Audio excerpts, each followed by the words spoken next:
What if an entire colony didn't just fail, but disappeared without leaving a single clear trace behind? No bodies, no signs of a battle, no written explanation, just an empty settlement and one word carved into wood. Croton. More than 400 years later, the disappearance of the Roanoke Colony remains one of the most haunting mysteries in American history. It wasn't a shipwreck lost at sea. It wasn't a single explorer gone missing in the wilderness. It was an entire community, men, women, and children, who simply vanished. And what makes this story even more unsettling is how calm the evidence looks. There were no signs of panic, no broken structures, no desperate messages scratched into walls. The buildings had been carefully taken apart.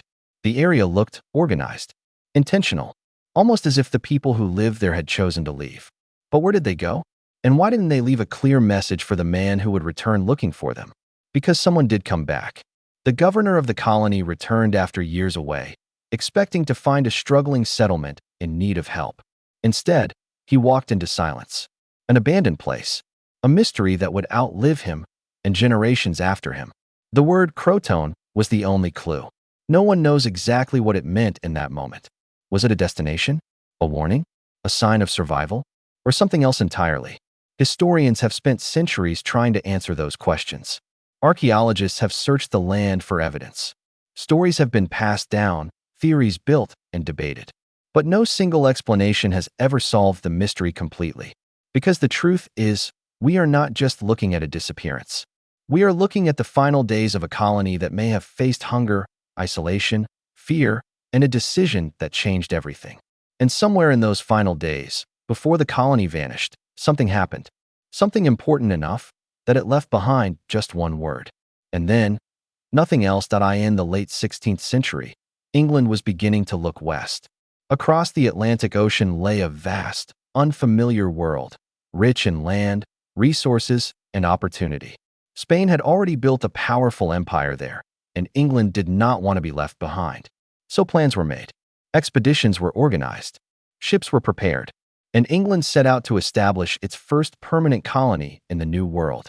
One of those early attempts would take place on a small island off the coast of what is now North Carolina. That island was called Roanoke. At first, the idea seemed promising. A new settlement, far from Europe, where English families could build a life from the ground up. This wasn't just a military outpost or a temporary mission. It was meant to be a real community, homes, families, and a future. In 1587, a group of around 115 settlers arrived. Unlike earlier expeditions, this group included women and children. Among them was a newborn baby named Virginia Dare, the first English child born in the Americas. Everything about this mission suggested permanence, but it also came with risks. The settlers were entering unfamiliar territory. They depended heavily on supplies from England, and their survival depended on fragile relationships with local Native American tribes. Soon after arriving, their situation became difficult. Food was limited, conditions were harsh, and tensions in the region were not fully understood. Recognizing these challenges, the colony's governor made a decision that would define the fate of Roanoke. He would leave the colony temporarily and return to England to gather supplies. It was supposed to be a short trip, a few months at most, but history had other plans. War, delays, and circumstances beyond his control kept him away far longer than anyone expected. Years passed. Back in Roanoke, the settlers were left alone, with no support, no contact, and no clear timeline for rescue. And during those years, something happened. Something that would turn this small, hopeful colony into one of the greatest unsolved mysteries in history. To understand what may have happened at Roanoke, we need to step back and look at the world these settlers came from and the challenges they were walking into. In the 1580s, England was still new to overseas colonization. Unlike Spain, which had already established powerful settlements across the Americas, England was experimenting. It lacked experience, infrastructure, and reliable supply systems. One of the key figures behind these early efforts was Sir Walter Raleigh, who had been granted permission by Queen Elizabeth I to establish colonies in the New World. His goal was not just expansion, but influence, wealth, and a strategic foothold against rival powers. Roanoke was one of those early attempts, but it wasn't the first. In 1585, A group of Englishmen had already tried to settle there. That colony struggled almost immediately. They faced food shortages, harsh conditions, and growing tension with local Native American tribes. Within a year, the settlement was abandoned. Despite this failure, another attempt was made in 1587. This time, the mission was different. Instead of soldiers, this group included families. Farmers, craftsmen, women, and children, people who intended to stay. They were led by John White, who also served as an artist and mapmaker, documenting the land and its people. But Roanoke was not an easy place to survive. The land was unfamiliar, and the environment could be unpredictable. Crops were difficult to grow without experience. The settlers depended heavily on supplies brought from England. Without regular support, survival became uncertain. Then there were the local tribes. Some Native American groups in the region were friendly, including the Croton tribe. Others were not. Past conflicts from earlier expeditions had already damaged trust. That meant every interaction carried risk. Roanoke was isolated. It was far from England. Communication took months. And once the supply line was broken, the colony was effectively cut off from the world it came from. This was not just a settlement trying to grow. It was a fragile outpost, balancing survival on limited resources, uncertain alliances, and hope that help would return in time. And as events unfolded, that hope would begin to fade, because the next decision made by the colony's leader would leave them completely alone. From the moment the settlers arrived at Roanoke in 1587, there was a quiet sense of uncertainty. The land was unfamiliar. The coastline was difficult to navigate. Supplies were limited, and although some local Native American groups were friendly, trust had already been damaged by earlier encounters. The colony needed stability. It needed time, but time was exactly what they didn't have. Food quickly became a concern. The settlers had arrived too late in the season to establish strong crops. Hunting and fishing could only provide so much. And without consistent trade or support, their situation began to grow fragile.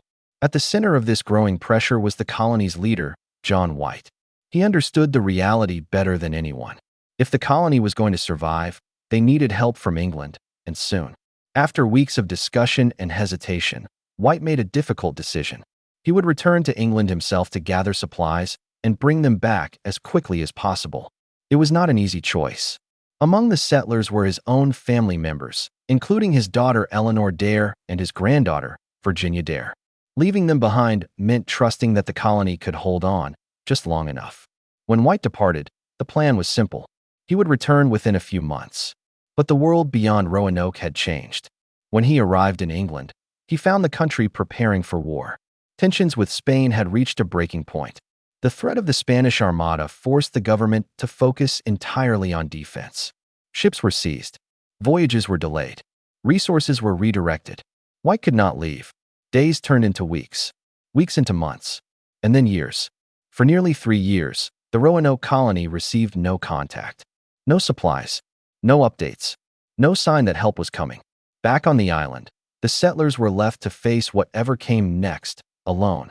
We don't have records of what happened during those years. No diaries. No letters. No direct accounts. But we can imagine the growing pressure. Food shortages. Harsh winters. Uncertainty about survival. And one question that must have become impossible to ignore. What do you do when help never comes? In 1590, after years of delay, John White finally made it back to Roanoke. The journey itself had been difficult, filled with setbacks and uncertainty. But through all of it, White held on to one belief, that the colony was still there, waiting for him, waiting for help. When his ship approached the island, there was no sign of activity, no smoke rising from fires, no movement along the shoreline. Still, that didn't mean everything was lost. Not yet. White and his men stepped onto the land and began moving toward the settlement. What they expected to find was a struggling colony, perhaps weakened, perhaps desperate, but still alive. Instead, they found silence. The settlement was empty. There were no people, no sounds, no signs of life. At first, it was hard to understand what they were seeing. The buildings were still there, but not in the way they had been left. Some had been carefully dismantled. Others had been taken apart completely. The area didn't look like it had been attacked or destroyed in panic. It looked organized, as if the people who lived there had prepared to leave. White searched the area for any kind of message. something that could explain where the settlers had gone. Then he found it. Carved into a wooden post was a single word: Croton. Nearby, the letters Zero were carved into a tree. This wasn't random. Before Whitehead left, the settlers had agreed on a system. If they were forced to move, they would carve the name of their destination. If they were in danger, they would include a cross symbol. There was no cross. That detail mattered. It suggested that whatever decision had been made, it may not have been under immediate threat. White believed the message pointed to Croton Island, known today as Hatteras Island, home to a Native American group that had shown signs of friendliness in the past. It was a reasonable conclusion. But before he could follow that lead, something happened. A storm approached. The weather turned dangerous. His crew refused to continue. The ship was forced to leave before any search could be carried out. And just like that, the only clear clue to the colony's fate was left behind, unexplored.